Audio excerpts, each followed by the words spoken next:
이미 코로나19 백신을 접종한 사람들도 1년 내에 세 번째 백신을 접종해야 할 수도 있다는 전망이 나왔습니다.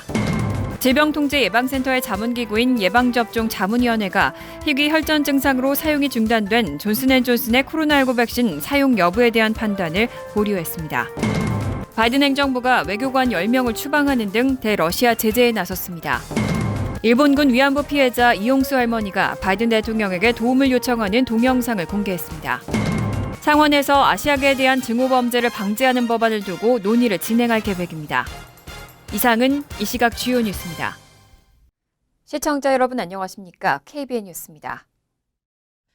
오늘 오후 4시 기준 미 전역의 코로나19 누적 확진자는 어제보다 7만 5,375명, 사망자는 932명이 늘었습니다. 뉴욕의 확진자는 6,060명, 사망자는 92명이 늘었고 뉴저지 확진자는 3,563명, 사망자는 61명이 늘었습니다. 커네티컷의 확진자는 702명, 사망자는 6명 증가했습니다. 첫 번째 소식입니다. 이미 코로나19 백신을 접종한 사람들도 1년 내에 세 번째 백신을 접종해야 할 수 있다는 전망이 나왔습니다. 현재까지 코로나19 백신의 효능이 얼마나 유지되는지는 확실하지 않은 상황입니다. 엘버트 블러 화이자 CEO는 오늘 공개된 CNBC 기자와의 인터뷰에서 백신 접종을 마친 지 12개월 내로 1회분 추가 접종이 필요할 가능성이 있다고 말했습니다. 이 발언은 지난 1일 CBS 헬스 주최로 열린 한 행사 도중 녹화된 것이라고 CNBC는 전했습니다. 블러 CEO는 이 자리에서 이 바이러스에 감염될 수 있는 집단을 억제하는 것이 극도로 중요하다며 전염력이 더 높은 변이 바이러스와의 전투에서도 백신이 중요한 도구가 될 것이라고 강조했습니다. 현재까지 코로나19 백신의 예방 효능이 얼마나 오래 유지되는지는 확인되지 않고 있습니다. 이달 초 화이자는 3상 임상시험 참가자 중 자사 백신을 맞은 12,000여 명에 대한 분석 결과를 토대로 접종 6개월 후에도 91% 이상의 높은 예방 효과를 유지했다고 밝힌 바 있습니다. 화이자와 마찬가지로 mRNA 백신인 모더나 제품도 최근 비슷한 연구 결과를 내놨습니다. 조 바이든 행정부의 백신 정책을 이끄는 데이빗 캐슬러 코로나19 대응 수석과학 담당자도 오늘 의회에 출석해 부스터샷 필요성을 시사했습니다. 캐슬러는 하원 코로나 바이러스 대응 특별위원회에서 항체 반응이 얼마나 오래 가는지 연구하고 있다며 부스터샷을 맞아야 한다고 예상해야 할 것 같다고 말했습니다. 질병통제예방센터의 자문기구인 예방접종자문위원회가 희귀 혈전 증상으로 사용이 중단된 존슨앤존슨의 코로나19 백신 사용 여부에 대한 판단을 보류했습니다. 현재로서는 결정을 내릴 수 있을 만큼 충분한 정보가 없다는 입장입니다. 질병통제예방센터의 예방접종자문위원회는 어제 회의를 소집하고 존슨앤존슨의 자회사 얀센이 개발한 코로나19 백신 접종자에게 나타난 드물지만 심각한 혈전 증상과 관련해 논의한 결과 데이터가 부족하다면서 사용 중단을 권고할지에 대한 판단을 유보했습니다. 자문위는 현재로서 결정을 내릴 만한 충분한 정보를 갖고 있지 않다고 설명했습니다. 자문위원이자 임상교수인 워싱턴대 국제보건학부의 베스벨 교수는 위험에 대해 더 잘 이해할 필요가 있다면서 매우 드물고 희귀하다는 게 정확히 얼마나 드문 것인지 또 어떻게 처리하는 것이 최선의 방법인지 알지 못한다고 말했습니다. 다음 회의는 최소 일주일 이상 걸릴 것이라는 전망이 나옵니다. 위원회는 16일까지 회의 재소집일을 정할 것이라고 밝혔습니다. 지난 13일 CDC와 식품의약국은 얀센 백신 접종자들에게 잇따라 혈전 증상이 보고되면서 주정부의 백신 사용을 잠정 중단하라는 지침을 내린 바 있습니다. 미국에서는 이 백신을 맞은 750만 명 중 6명에게 혈전 증상이 보고됐는데 이들은 18세에서 48세 백인 여성 6명으로 증상은 백신 접종 후 6일에서 13일 후에 나타났습니다. 이 가운데 45세 여성 1명은 지난달 숨졌습니다. 얀센과 아스트라제네카의 혈전 발생 사례들로 전 세계 코로나19 백신 접종에 적신호가 켜졌습니다. 특히 예방접종자문위원회가 얀센 백신의 사용 여부에 대한 결정을 연기하면서 다른 나라에서도 백신 접종에 어려움을 겪고 있습니다. 질병통제예방센터의 예방접종자문위원회가 결론을 내지 못하면서 당분간 다른 나라에서도 얀센 백신을 사용하기 어렵게 됐습니다.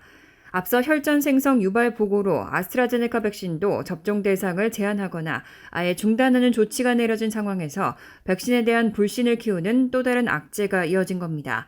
이에 따라 얀센 백신 접종을 계획한 세계 각국에는 비상이 걸렸습니다. 네덜란드와 덴마크, 크로아티아와 루마니아 등은 얀센 백신을 확보했지만 당분간 사용하지 않기로 했고 남아프리카 공화국은 예방 차원에서 사용을 중단하기로 했습니다. 유럽연합 27개국에서는 백신 확보와 접종이 늦어지면서 정부 대응에 대한 불만이 커진 상황에서 얀센 백신이 이를 해소할 것이란 기대가 컸지만 어긋난 셈입니다. 이탈리아와 스페인, 스웨덴 등은 백신을 확보했지만 EMA 지침이 나올 때까지 당분간 접종을 보류하기로 방침을 정했습니다. 하지만 폴란드는 결과를 기다리지 않고 백신을 접종하겠다고 밝혔고 프랑스는 다음 주 중 55세 이상을 대상으로 접종에 착수할 방침입니다. 헝가리 역시 확보한 백신을 접종하기로 했습니다. 지난달 얀센 백신 사용을 승인한 EMA는 아직 얀센 백신 접종을 중단하진 않았다며 다음 주 결정을 내릴 예정이라고 밝혔습니다. 미국은 7월 말까지 최소 3억 회분의 코로나19 백신 여분을 확보할 수 있을 것으로 보입니다. 그런데 백신이 턱없이 부족한 나라들이 더 많은 실정입니다. 미국이 남은 백신을 다른 국가들에게 지원해야 한다는 목소리가 갈수록 커지고 있습니다. 듀크대 국제보건혁신센터는 오늘 공개한 보고서에서 미국이 7월 말까지 확보하게 될 백신 여분이 최소 3억 회분 분량에 달할 수 있다고 밝혔습니다. 다만 아스트라제네카 백신이 미국에서 긴급 사용 승인을 얻고 현재 접종이 일시 중단된 얀센 백신 또한 광범위하게 사용되는 상황을 토대로 한 추정치입니다. 국제보건혁신센터는 보고서에서 코로나19 백신에 대한 안전하고 효과적이고 공평한 국제적 접근에서 미국의 리더십이 기요하다며 연방정부가 백신 공유 프로그램을 위한 자금 조달을 강화하고 남는 백신들을 기부해야 한다고 주장했습니다. 또 코로나19 백신의 분배 추세가 지금처럼 계속된다면 세계에서 가난한 92개국은 2023년까지의 백신 접종률이 인구의 60%에 미치지 못할 수 있다고 지적했습니다. 보고서는 백신 공동구매, 배분, 국제 프로젝트인 코백스 퍼실리티의 지원을 생각하더라도 올해 92개 빈곤국의 코로나19 접종률은 약 25%에 그칠 수 있다고 밝혔습니다. 앞서 각국 전직 정상과 노벨상 수상자 등 저명 인사 100여 명은 어제 바이든 대통령에게 서한을 보내고 코로나19 백신의 지적 재산권 적용을 한시적으로 중단해달라고 요청했습니다. 지적 재산권 적용을 중단하면 백신 제조 속도를 높이고 빈곤국들이 팬데믹에 더 신속하게 대응할 수 있다는 주장입니다. 한편 바이든 대통령은 지난달 10일 연설에서 우리에게 백신 여분이 생기면 전 세계와 나누겠다고 말한 바 있습니다. 바이든 행정부가 외교관 10명을 추방하는 등 대러시아 제재에 나섰습니다. 지난해 대선 개입과 연방기관 해킹 사건에 대한 대응으로 그간 공언해왔던 제재에 나선 겁니다. 바이든 대통령이 블라디미르 푸틴 러시아 대통령에게 회담을 제의한 지 이틀 만입니다. 워싱턴 포스트 등 주요 언론에 따르면 바이든 행정부는 오늘 미국에서 외교관 신분으로 일하는 10명의 러시아 정보 당국자를 추방하는 조치를 단행했습니다. 또 러시아 정보 당국의 사이버 해킹을 지원한 6개 기업과 정부, 정보 당국 관계자를 포함해 32개 기관과 개인이 제재 대상에 올랐습니다. 미국 금융기관이 러시아 중앙은행과 재무부, 국부 펀드가 발행하는 신규 채권을 매입하지 못하도록 하는 조치도 포함됐습니다. 이번 조치는 6월 14일부터 발효됩니다. 제이크 설리번 백악관 국가안보보좌관은 오늘 CNN 방송에 출연해 바이든 대통령이 오늘 발표하는 것은 사이버 침입과 대선 개입을 포함한 러시아의 해로운 행위에 대해 미국의 이익을 보호하기 위한 비례적 조치라고 말했습니다. 토니 블링컨 국무장관은 트윗을 통해 오늘 미국은 해로운 행위에 대한 대응으로 러시아 정부에 대해 광범위한 조치를 취했다면서 우리는 러시아가 적대적 행위에 대해 계속 책임을 지게 할 것이라고 밝혔습니다. 제재 발표는 바이든 대통령이 지난 13일 푸틴 대통령과의 전화통화에서 제3국에서의 회담을 제안한 지 이틀 만에 나왔습니다. 일본군 위안부 피해자 이용수 할머니가 바이든 대통령에게 도움을 요청하는 동영상을 공개했습니다. 이용수 할머니는 어제 오후 자신의 트위터를 통해 공개한 동영상에서 부디 일본을 설득하고 위안부 문제가 피해자 중심으로 제대로 해결이 되도록 도와주시리라 믿는다며 바이든 대통령의 도움을 촉구했습니다. 내일 백악관에서는 바이든 대통령과 스가 요시히데 일본 총리의 정상회담이 열릴 예정입니다. 이 할머니는 영상에서 자신을 2차 세계대전에서 일본군이 저지른 전쟁 범죄인 위안부 제도의 생존자라고 소개하면서 연합군은 2차 대전에서 승리했지만 우리에게 전쟁은 끝나지 않았다며 지금도 일본 정부는 위안부 문제에 대한 책임을 회피하고 있기 때문이라고 말했습니다. 이 할머니는 지난 2015년 한일 위안부 관련 합의는 무효라고 주장하면서 누구도 우리 피해자들에게 원하는 것이 무엇인지에 대해 묻지도 않았고 아무것도 해결하지 않았다고 지적했습니다. 그러면서 일본 총리는 단 한 번도 피해자들에게 분명하고 직접적인 사죄를 한 적이 없다면서 오히려 위안부는 성노예가 아니었다고 주장하고 올바른 말을 하는 미국 학자들을 협박하고 미국에 있는 위안부 기념비도 없애려 한다고 덧붙였습니다. 이어 바이든 대통령은 전 세계의 인권을 지지한다고 알고 있다며 한국과 중국, 필리핀과 인도네시아 등 모든 위안부 피해자들을 위해 부탁드린다고 요청했습니다. 상원에서 아시아계에 대한 증오범죄를 방지하는 법안을 두고 논의를 진행할 계획입니다. 증오범죄 방지 법안은 상하원에 각각 제출된 상태인데 민주공화 양당은 복수의 법안들을 병합 처리하겠다는 방침입니다. 상원이 어제 증오범죄 방지 법안에 대한 논의를 진행하기로 합의했습니다. 상원은 이날 이 법안에 대한 필리버스터를 건너뛰고 토론에 곧바로 돌입할지를 두고 표결했습니다. 이를 위해선 의원 총 100명 중 60명이 찬성 투표를 해야 하는데 찬성 92표, 반대 6표라는 압도적인 결과가 나왔습니다. 현재 민주당과 공화당이 각각 50석씩 상원을 양분한 상황이라는 걸 고려하면 증오범죄 방지 법안에 관해 토론하자는 초당적 공감대가 도출됐다는 의미입니다. 의회에는 메이지 히로노 상원 의원이 상원에, 그레이스맹 하원 의원이 하원에 아시아계에 대한 증오범죄를 막는 내용의 법안을 제출한 상태입니다. 리처드 블루멘털 상원 의원도 별도의 증오방지 법안을 발의했습니다. 현재 민주공화 양당은 복수에 관련 법안을 병합 처리하자는 데 의견을 모은 상황입니다. 법안에는 증오범죄를 당한 사람이 쉽게 피해 사실을 신고할 수 있도록 온라인 신고를 허용하고 사법당국이 신속하게 증오범죄를 처리하도록 의무화하는 내용이 담겼습니다. 또 증오범죄를 막기 위해 교육을 강화하는 내용도 포함됐습니다. 척슈머 상원 원내대표는 13일 민주당 의원들과의 회의에서 이번 주 내 처리를 목표하고 있다고 전했습니다. 뉴욕주 식당과 술집의 야간 영업 제한이 완화됩니다. 오늘 19일부터는 현재 11시까지인 영업시간 제한이 12시로 연장됩니다. 앤드류 쿠오모 뉴욕 주지사가 오늘 19일부터 뉴욕주 전역 식당과 술집의 영업시간 제한을 현재 오후 11시에서 1시간 연장해 자정까지로 완화한다고 발표했습니다. 음식이 제공되는 행사의 시간 제한은 현재의 자정에서 오전 1시로 변경됩니다. 단 뉴욕시 식당의 수용인원 50% 제한과 뉴욕시 이외 주 전역 수용인원 75%의 규정은 그대로 유지됩니다. 또 오는 23일부터는 자동차 경주와 경마장에 정원의 20% 한도 내에서 관중의 입장이 허용됩니다. 한편 뉴욕시에서는 존슨앤존슨 백신 접종을 예약한 시민들에게 해당 날짜에 화이자 또는 모더나 백신으로 대체해 접종한다고 전했습니다.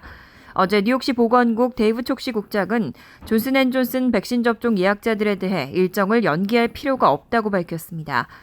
단 1회 접종 백신은 존슨앤존슨으로만 시행되던 고령자 및 장애인을 대상으로 한 가정방문 접종은 적어도 이번 주까지는 중단될 것으로 알려졌습니다. 빌 드블라지오 뉴욕시장은 다른 백신으로도 대체할 수 있지만 가정방문에는 1회 접종 백신이 더 적합하기 때문에 이번 주말까지는 연방 당국의 지침을 기다릴 것이라고 밝혔습니다. 뉴저지 팰리세이즈팍 크리스 정 시장이 예비선거 민주당 후보로 현역 시의원이 아닌 제3의 인물들을 추천했다는 의혹이 제기돼 논란이 일고 있습니다. 팰파 크리스 정 시장은 오는 6월 예비선거를 앞두고 당내 공천 경쟁이 벌어지던 시기에 현역인 이종철, 폴킴 의원이 아닌 다른 한인 1명과 타민족 1명 등 2명의 후보를 민주당 위원회 고위층에 추천한 것으로 알려졌습니다. 하지만 민주당 위원회는 있을 수 없는 일이라고 반발해 무산됐고 팰팍 민주당 위원회는 이종철, 폴킴 의원을 당내 공식 후보로 공식 지명했습니다. 일각에서는 주 하원 진출이 무산된 정 시장이 내년 시장 선거를 앞두고 자신의 정치적 입지 강화를 위해 이종철 의원 등을 퇴출시키려 한 것이 아니냐는 지적입니다. 하지만 정 시장은 시의원 후보를 추천한 것은 한인 1명이고 주 하원 의원으로 가게 되면 공석이 되는 시의원 자리를 채우기 위한 협의였다며 잘못된 소문이라고 밝혔습니다. 간추린 소식입니다. 젠사키 백악관 대변인은 오늘 브리핑에서 바이든 대통령은 5월 후반 문 대통령을 백악관에서 맞이하기를 고대하고 있다며 한미 정상회담 개최 사실을 확인했습니다. 사키 대변인은 정상회담 날짜와 관련해서 양측이 여전히 날짜를 마무리 짓고 있다고 말했습니다. 이번 정상회담은 문 대통령이 바이든 대통령의 초청으로 워싱턴 DC를 방문하는 형식으로 이뤄지게 됩니다.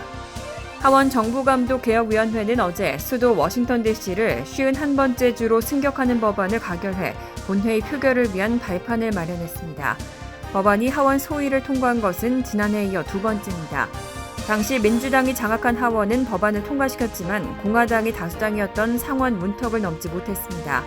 법안은 다음 주로 예정된 하원 본회의는 통과될 것으로 예상되지만 상원 통과는 쉽지 않을 것으로 보입니다. 캐나다 이민장관은 어제 필수 근로자 5만 명과 외국인 학생 4만 명에게 영주권을 부여하는 새로운 이민 정책을 발표했습니다. 의료진 또는 필수 근로자 영주권 자격을 취득하려면 최소 1년 이상 캐나다에서 근무한 경력이 있어야 하며 의료 분야 40개 업종과 사전에 승인된 필수 업종 95개 종사자가 대상입니다. 여기에는 전기기술자나 금속 노동자 등 숙련된 직업 종사자와 농장 노동자와 계산원, 가정보육사 등이 포함됩니다. 외국인 학생들은 최근 4년 이내에 중등 이상 교육과정을 이수해야 합니다. 뉴욕 필하모닉이 어젯밤 코로나19로 지난해 3월 10일 공연을 끝으로 공연을 중단한 지 정확히 400일 만에 관객을 만났습니다. 어제 공연은 링컨센터 개펜홀이 개보수 중이어서 2마일 정도 떨어진 허드슨 야드에 있는 쉐드 문화센터에서 열렸습니다. 연주자들은 모두 마스크를 착용했고 입으로 불어야 하는 금관악기나 목관악기 없이 23명의 현악 연주자들만으로 공연을 진행했습니다.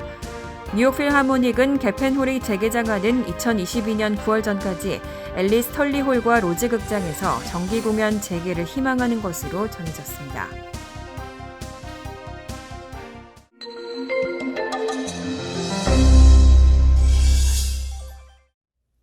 장원3주 뉴욕 총영사는 지난 13일 오전 펜실베니아주 델라웨어밸리 보훈병원에서 마이클 리건 펜실베니아주 국방보훈처 차장에게 한국전 참전 용사들을 위한 KF94 마스크 2만 장과 손 세정제 600개를 기증했습니다.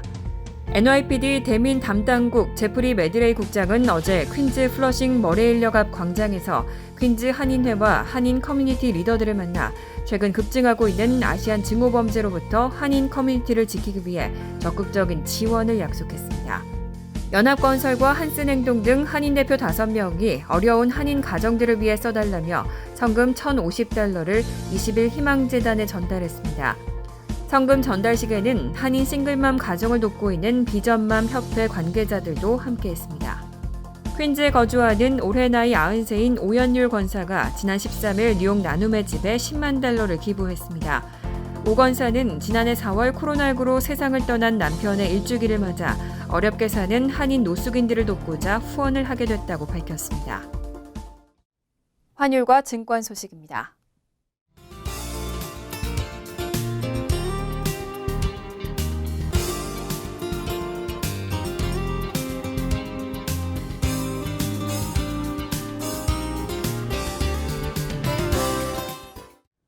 이어서 날씨입니다.